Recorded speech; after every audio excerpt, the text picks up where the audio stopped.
جب وہ کچھ نہیں لا سکتی تو مار مار کر ان کی ہڈیاں توڑ دی جاتی ہیں۔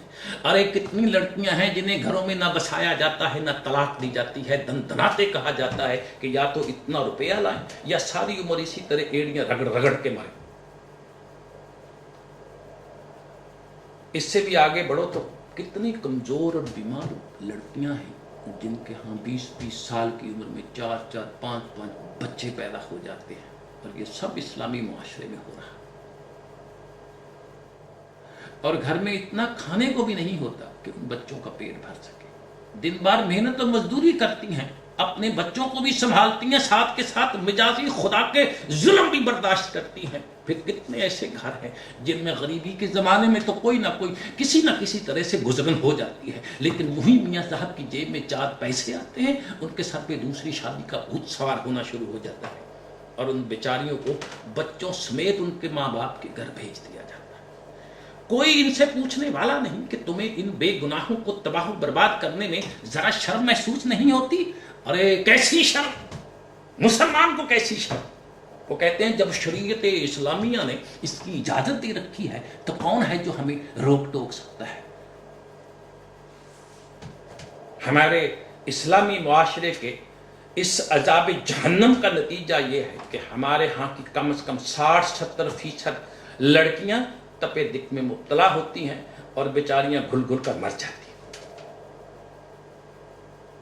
مسلمانوں، جبکہ نکاح ہے ایک بالغ مرد اور ایک بالغ عورت کے برضا و رغبت باہمی معاہدہ کا کہ ہم ایک دوسرے کے رفیق بن کر ان تمام حقوق و فرائض کا احترام کرتے ہوئے جو قرآن نے، اسلام نے، اللہ سبحانہ نے، اس کے رسول نے ہم پر عائد کیے ہیں، سکون، محبت، ہم آہنگی، یکجہتی کی زندگی بسر کریں گے۔